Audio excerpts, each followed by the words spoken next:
Psikotra, bincang psikologi sastra. Nah, kali ini kita kembali lagi, tentunya saya tidak sendiri, bersama 3 narasumber yang akan memberikan informasi sekaligus ilmu tentang jurnal yang akan kita bahas pada hari ini. Jadi teman-teman, jurnal ini kita mengambil dari seorang penulis yang bernama Fakita Rahmaniah. Dia adalah seorang sarjana S1 Pendidikan Bahasa dan Sastra Indonesia dari Fakultas Bahasa dan Seni dari Universitas Negeri Surabaya. Juga didampingi oleh dosen yang bernama Dr. Anas Ahmadi SPD MPD. Dosen ini juga merupakan salah satu dosen Pendidikan Bahasa dan Sastra Indonesia dari Fakultas Bahasa dan Seni dari Universitas Negeri Surabaya. Nah, kira-kira kita ini mengambil jurnal yang berjudul apa ya?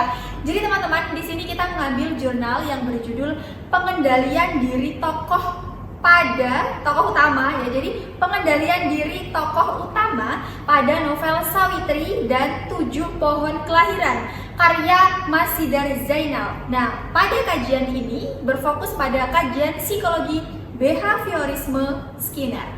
Nah, gimana sih sebenarnya sinopsis dari cerita novel Sawitri dan 7 Pohon Kelahiran nih? Aku mau tanya ke narasumber. Sebenarnya Sawitri itu digambarkan dalam novel ini tuh sebagai siapa sih? Jadi Sawitri pada novel ini tuh sebagai ibu. Sebagai ibu. Iya, lalu untuk 7 Pohon Kelahiran? Jadi yang dimaksud Sawitri dan 7 Pohon Kelahiran itu 7 pohon itu yang dimaksud adalah anaknya sendiri. Anaknya sendiri. Jadi sebenarnya itu ada filosofinya ya. Jadi teman-teman, ketika kita ceritakan sinopsisnya, jadi novel dari Sawitri dan 7 Pohon Kelahiran ini adalah menceritakan tentang seorang ibu yang bernama Sawitri yang ada di sebuah desa. Nah, dia ini selalu menanam pohon dengan karakter yang berbeda-beda untuk setiap anak yang dilahirkan. Lalu seorang ibu yang bernama Sawitri ini berharap jika anaknya nanti lahir, anaknya itu akan tumbuh sesuai dengan karakter yang ditanam dalam tumbuhan yang berbeda-beda itu tadi.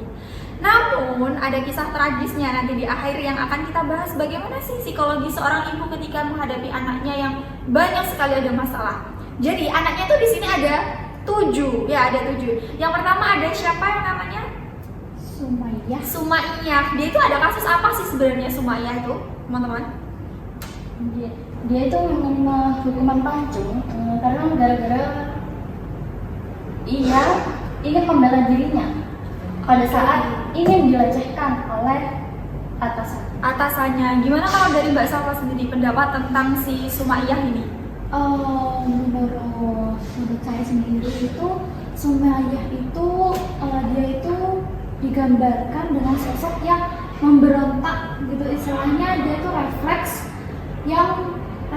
dia itu sebenarnya tidak ingin membunuh majikannya sendiri, tetapi karena refleks yang dia beri atau respon yang dia beri, akhirnya dia itu memberikan refleks untuk melindungi dirinya sendiri atau bisa mempagari dirinya sendiri itu dengan cara dia itu mau nggak mau harus membunuh karena si majikan itu terus-menerus menyerang si Sumaiyah ini. Sebenarnya itu menyerang karena apa sih? Kok sampai si Sumaiyah tuh tertarik gitu, sampai tergerak untuk membunuh?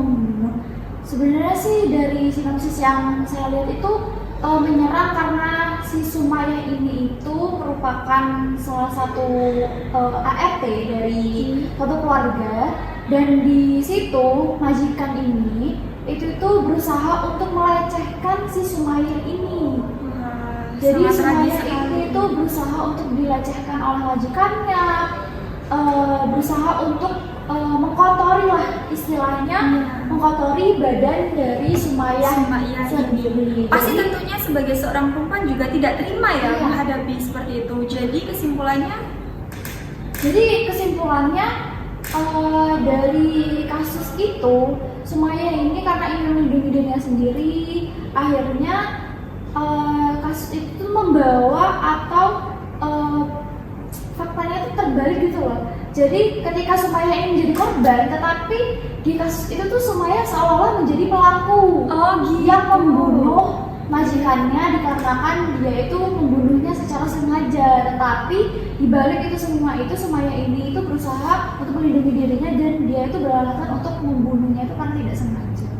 Wah, seperti itu sangat menyedihkan sekali ya, apalagi Mungkin kenapa sampai dituduh sebagai pelaku padahal dia adalah korban, bisa jadi si Sumayyah ini ada kurangnya bukti-bukti yang kuat untuk bisa lapor kepada pihak yang berwajib seperti itu. Jadi sampai-sampai si Sumayyah ini dihukum apa? Dihukum pancu. Dihukum pancu. Wow. Ini sangat menyedihkan ya teman-teman. Itu anak yang kasus yang pertama yang bernama Sumayyah.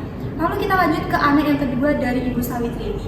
Dia adalah seorang yang bernama Sumitra. Nah, ada kasus apa sih dengan anak yang bernama Sumitra ini kira-kira? Ini kita sekarang lagi ngobrol tentang sinopsis ya. Jadi kita belajar tentang karakter dan juga mengenal dari cerita ini. Oke, lanjut dari Sumitra ini kira-kira ada masalah apa? Nah, jadi Sumitra itu merupakan sosok anak dari Sawitri. Iya. Jadi Sumitra itu merupakan anak yang paling cantik di antara semuanya. Wow, oke. Pada suatu hari Sawitra itu pulang ke rumahnya. Saat di perjalanan ia didatangi oleh seorang laki-laki dan dia dilecehkan hingga hamil. Hamil di luar nikah Hamil di luar seperti nikah. itu ya. Dan itu keadaan usia 18 tahun ketika digambarkan dalam novel ini. Wah, ini juga sebagai seorang ibu pasti terpukul sekali ketika melihat anaknya diperlakukan seperti itu ya.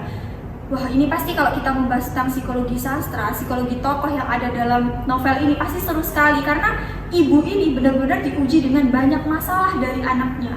Kita lanjut ke anak yang ketiga, yaitu yang bernama Subandi. Nah, kira-kira Subandi itu tuh sedang berbuat masalah apa sih? Ada masalah apa dengan anaknya bernama Subandi ini kira-kira? Jadi pada tokoh Subandi sendiri ini, ia kerja merantau tapi tidak pulang-pulang. Oh gitu, jadi dia adalah anak laki-laki. Dari namanya dia adalah Subandi, anak laki-laki yang merantau tapi dia nggak pernah pulang. Akhirnya seorang ibu itu merasa sedih juga ya, anakku kemana nih kok nggak pulang-pulang, seperti itu. Jadinya sedih, merasa kesepian juga gitu ya.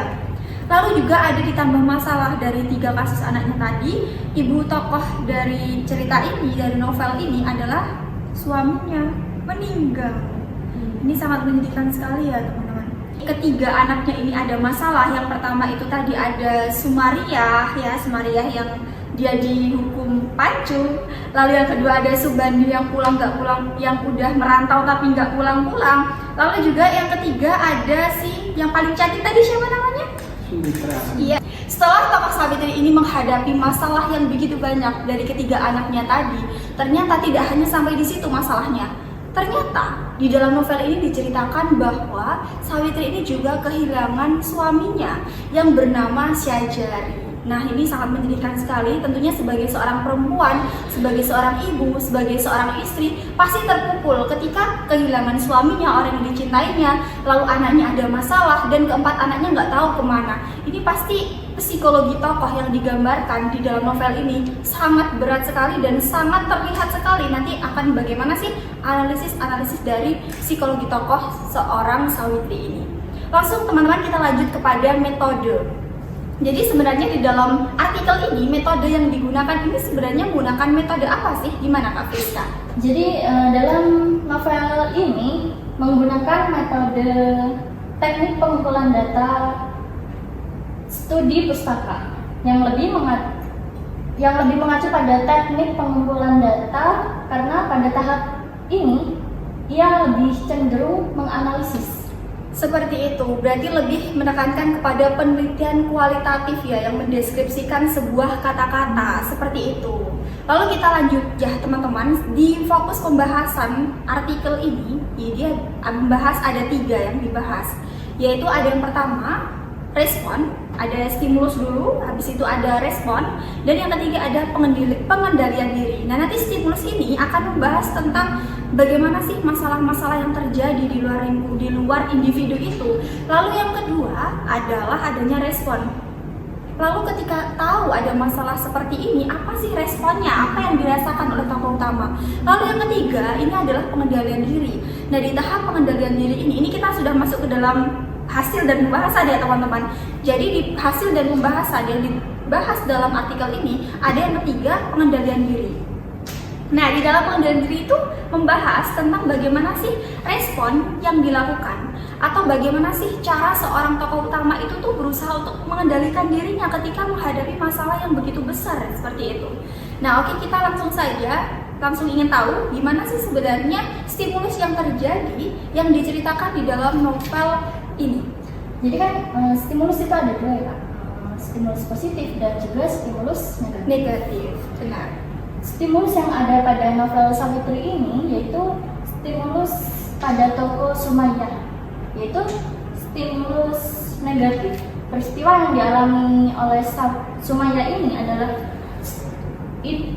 ini termasuk dalam stimulus negatif.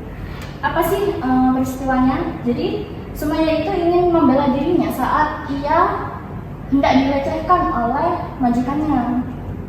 Oke, berarti pada intinya adalah stimulus yang terjadi adalah seorang tokoh Sumayyah, anak dari Sawitri ini tuh dilecehkan oleh majikannya, dan Sumayyah ini itu mengendalikan dirinya dengan cara melindungi dirinya membunuh majikannya ini. Sebenarnya membunuhnya itu bisa dikatakan terpaksa ya, karena nggak ada cara lain selain dari cara membunuh ini, seperti itu. Lalu kita ingin tahu bagaimana sih respon ketika ada stimulus seperti ini, respon yang dilakukan oleh tokoh seorang Sawitri itu seperti apa Kak Salma?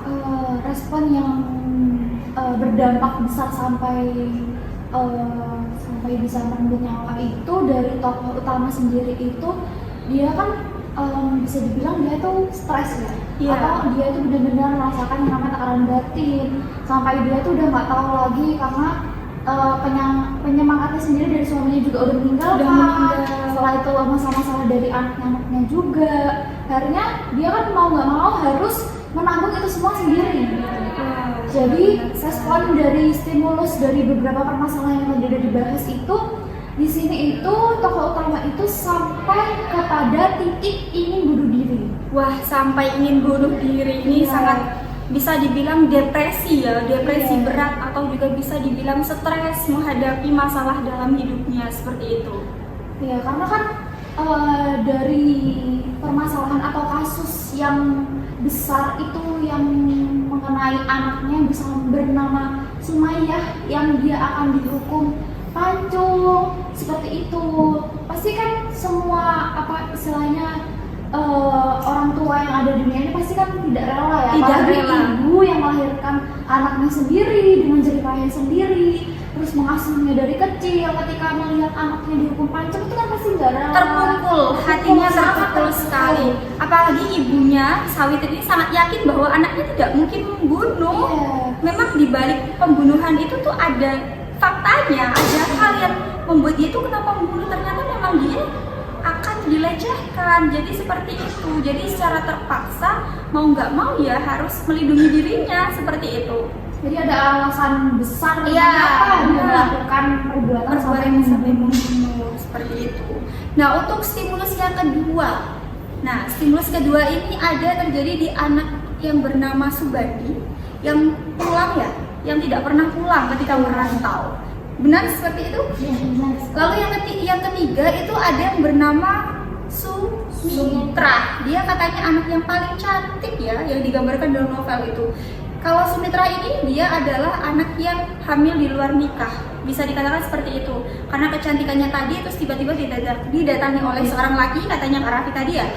Wow, ini sangat di luar dugaan gitu loh. Siapa yang mau ada masalah seperti itu dalam kehidupannya? Lalu bagaimana respon yang dihadapi ketika ada masalah seperti itu? Respon yang dihadapi oleh tokoh utama yaitu Sawitri ya. Oleh Sawitri sendiri itu ketika dia melihat bahwa anak yang dia asuh dari kecil, dia bimbing dari kecil, dia sekolahkan dari kecil, ternyata dia itu bisa melanggar atau aturan atau norma ya. Kan kalau misalkan hamil di luar nikah itu kan menurut salah satu norma yang tidak baik atau aturan tidak baik gitu. Benar. Karena kan juga melanggar dari faktor agama juga. Iya, benar sekali. Jadi Sawitri ini sangat terpukul karena anak tersebut udah dididik, udah dari agamanya udah dididik, pendidikannya juga udah difasilitasi dari semuanya, dari segi aspek apa tuh dari sekali sudah dibiayai juga, banyak. Tetapi ketika ibu tahu gitu udah secara tulus lah untuk memberikan apapun yang terbaik untuk anak ini, ternyata dia mensalahgunakan fasilitas tersebut, berkah tersebut dengan dia melakukan kesalahan yaitu hamil di luar nikah. Iya, seperti itu. Mungkin juga itu karena faktor apakah ada pelecehan juga dari seorang laki-laki. Biasanya Iya. apakah ada kemungkinan seperti itu, indikasi indikasi? Ada, karena kecantikannya itu tadi. Iya, sebenarnya bisa dikatakan ya ada Dari kemungkinan faktor itu juga fisiknya si Sumitra yang sangat cantik ini. Jadi itu tadi adalah stimulus yang terjadi di dalam novel yang digambarkan, dan juga ada respon yang dirasakan oleh seorang Sawitri. Nah, setelah kita tahu ada masalah di stimulusnya, lalu ada respon dari seorang ibu itu ketika menghadapi masalah itu seperti apa, yang terjadi seperti apa, lalu kita ingin tahu bagaimana sih cara menghadapi masalah itu. Jadi kita sekarang masuk ke dalam konteks pengendalian diri. Bagaimana sih cara Ibu Sawitri itu mengendalikan dirinya ketika menghadapi masalah yang begitu banyak? Gimana Kak Raffi? Jadi pada pengendalian diri dari novel Sawitri dari 7 Pohon Kelahiran ini ada 4. Yang pertama ada stimulus negatif, stimulus positif, tanggung jawab, dan pengendalian diri. Nah, Yang pertama ada stimulus negatif, yaitu di mana saat Syajari atau suami dari Sawitri ini meninggal. Jadi di situ Sawitri merasa sedih, terpuruk, terpuruk seperti itu. Dia akan berdua di rumahnya. Dia akan hidup berdua dengan Sumitra. Dengan Sumitra.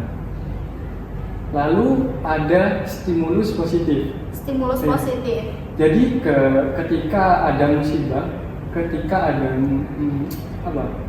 ada musibah yaitu kehilangan seorang suaminya. Ya. Di situ anak dari tokoh utama Sawitri, ya benar. ya, mereka datang untuk menemani ibunya. Ya, Oke. 4 anak dari Sawitri itu datang untuk menenangkan ibunya. Gitu.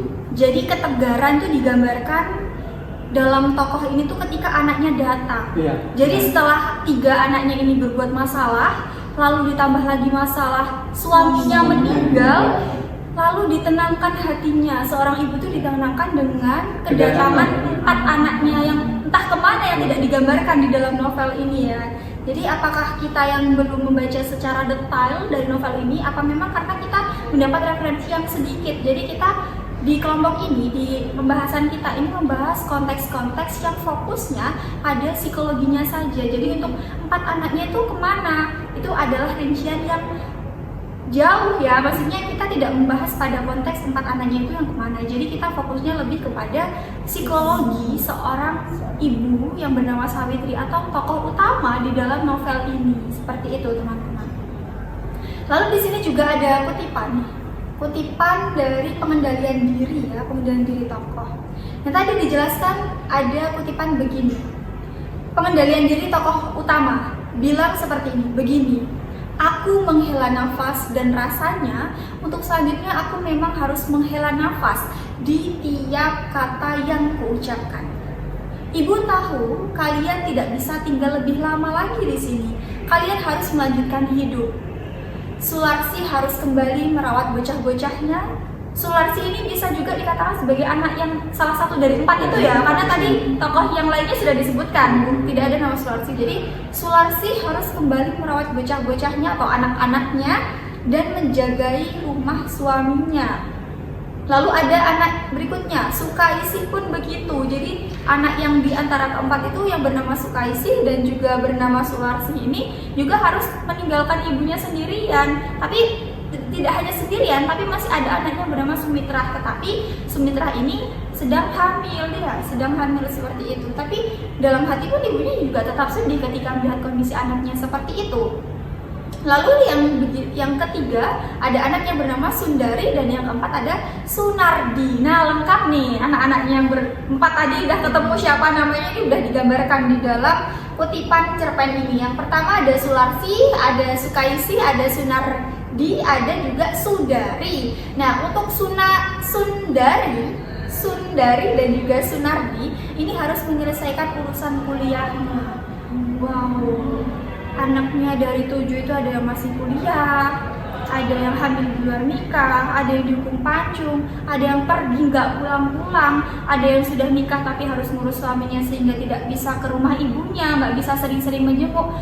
Pasti dalam hati seorang ibu pun terpukul ketika melihat kondisi anak-anaknya yang semuanya terpencar gitu loh, tujuh-tujuhnya seperti itu. Nah, sekarang ketika kita ada pada kutipan itu, kira-kira bagaimana sih Kak Raffi kesimpulan dari hal ini? Jadi pada kutipan tersebut pengendalian diri dari tokoh utama yaitu Sawitri,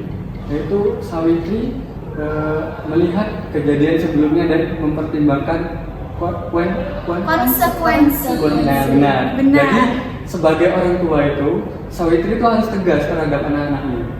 Jadi tidak harus selalu menemani ibunya. Benar. Ya, jadi anaknya sendiri punya aktivitasnya masing-masing. Ada yang kuliah, ada yang bekerja. Iya. Jadi sebagai orang tua, Sawitri harus tegas untuk tidak menemani ibunya terus-menerus.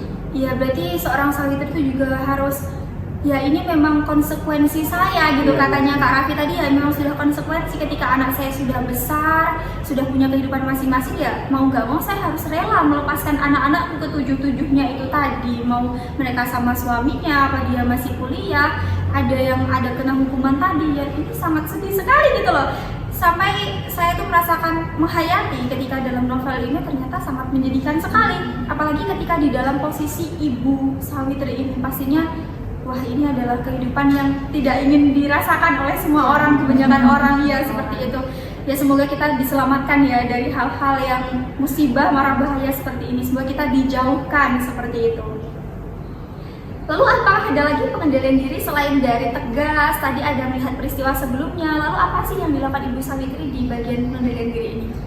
Jadi pada pengendalian diri dari tokoh utama yaitu Sawitri, jadi sebagai seorang perempuan sekaligus orang tua, Sawitri itu harus tetap tegar. Iya. Ya, tetap tegar. Tetap tegar, mau nggak mau. Mau nggak mau. Jadi Sawitri itu juga berpikir di mana semua orang di masa tuanya bakal merasakan kesendirian gitu. Benar sekali.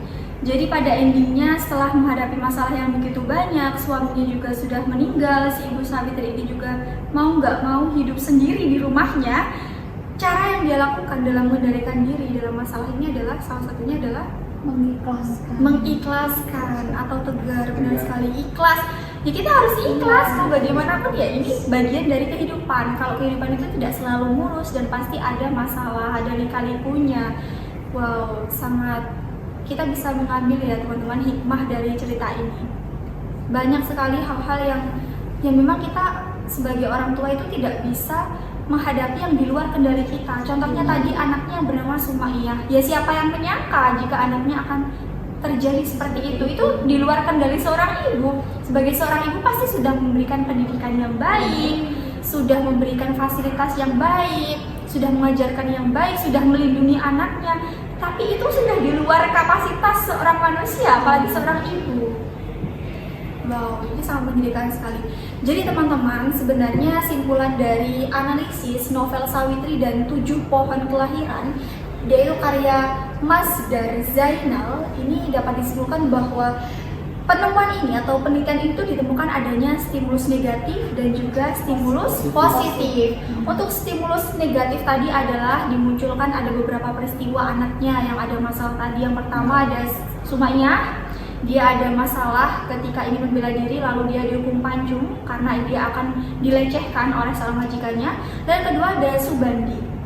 Subandi ini adalah anak laki-laki dari 7 anak Sawitri ini. Dia udah merantau tapi nggak pernah pulang, jadi ibunya juga sedih, ini juga menjadi masalah. Lalu yang ketiga ada yang paling cantik tadi, siapa namanya? Sumitra.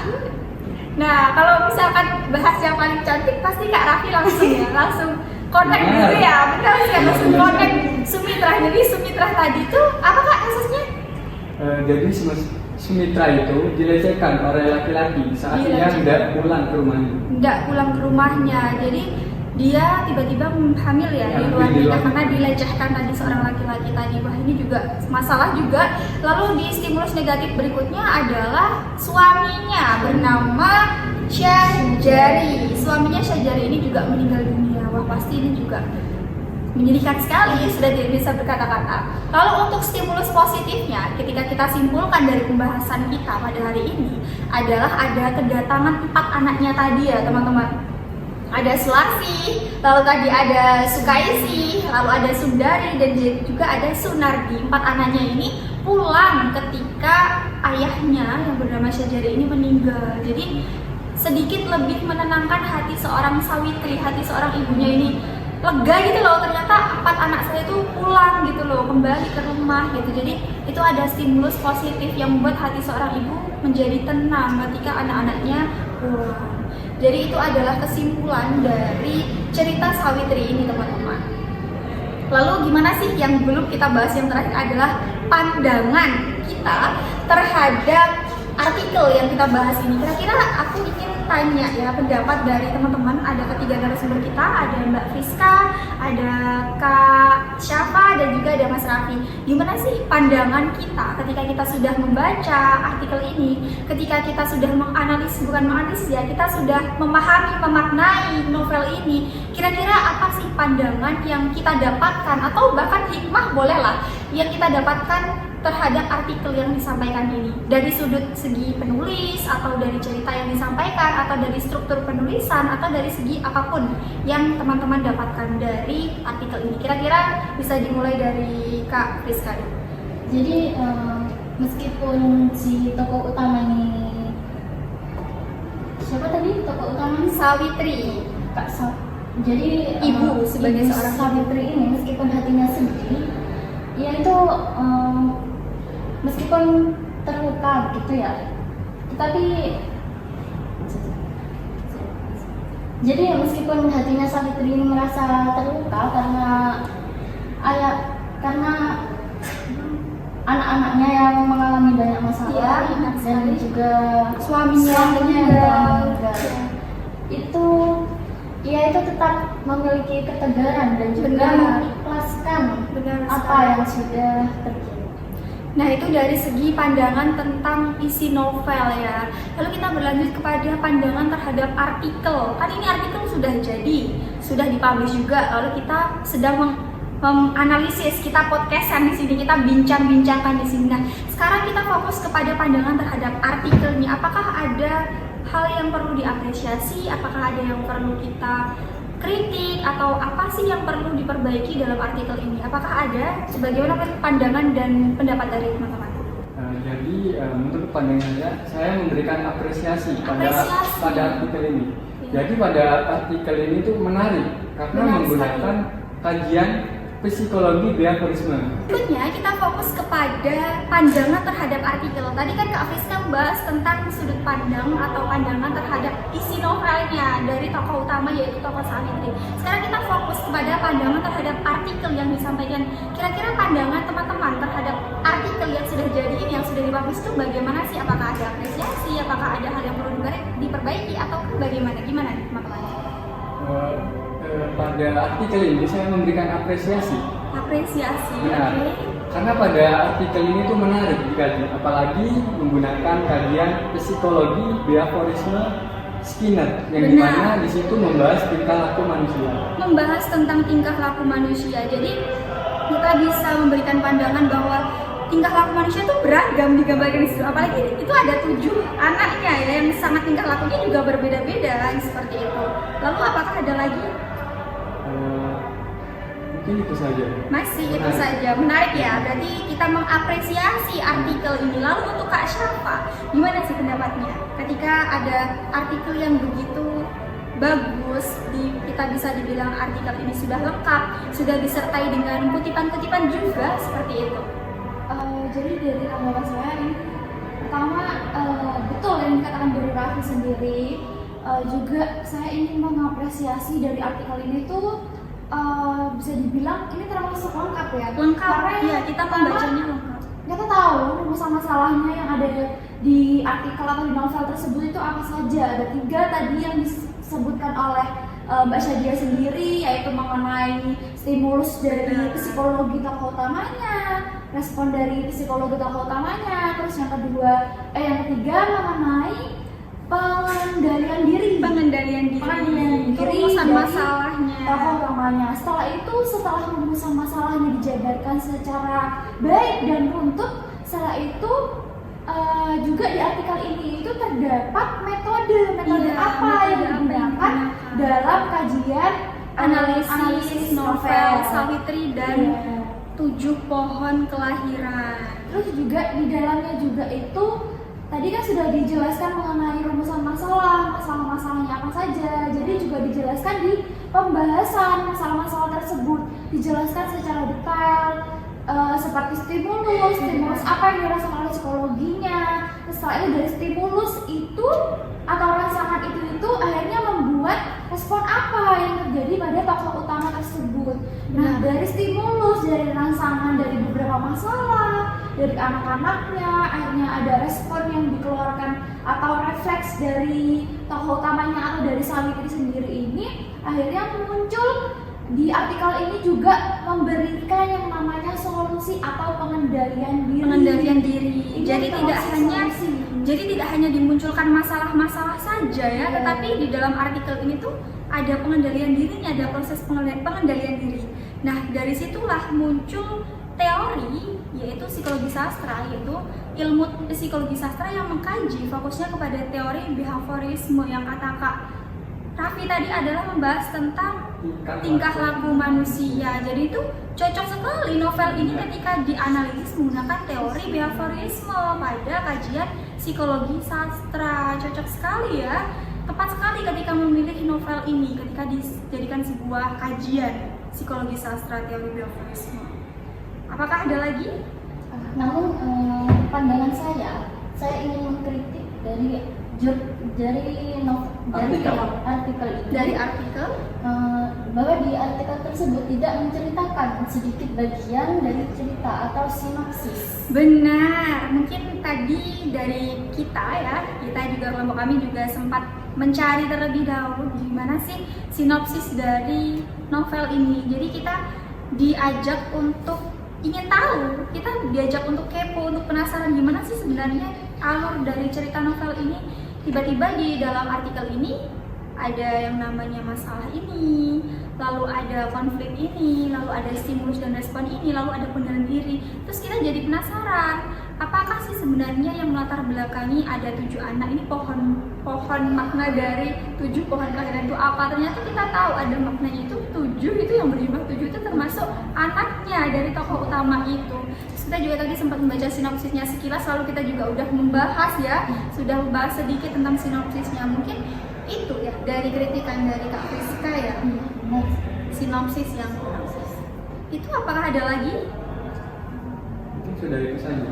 Sudah ya, sudah dicukupkan dan kita lebih banyak kepada mengapresiasi, memberikan pandangan terhadap artikel ini. Jadi teman-teman kita bisa mengambil hikmah dan juga cerita. Semoga ilmu yang disampaikan di dalam podcast ini, bincang-bincang kita yang cukup sederhana tetapi ya semoga bermakna dan juga bisa memberikan wawasan yang luas untuk menambah cakrawala dan juga ilmu kita pada podcast di video ini. Sekian video dari kami ucapkan terima kasih dan sampai jumpa. Dadah.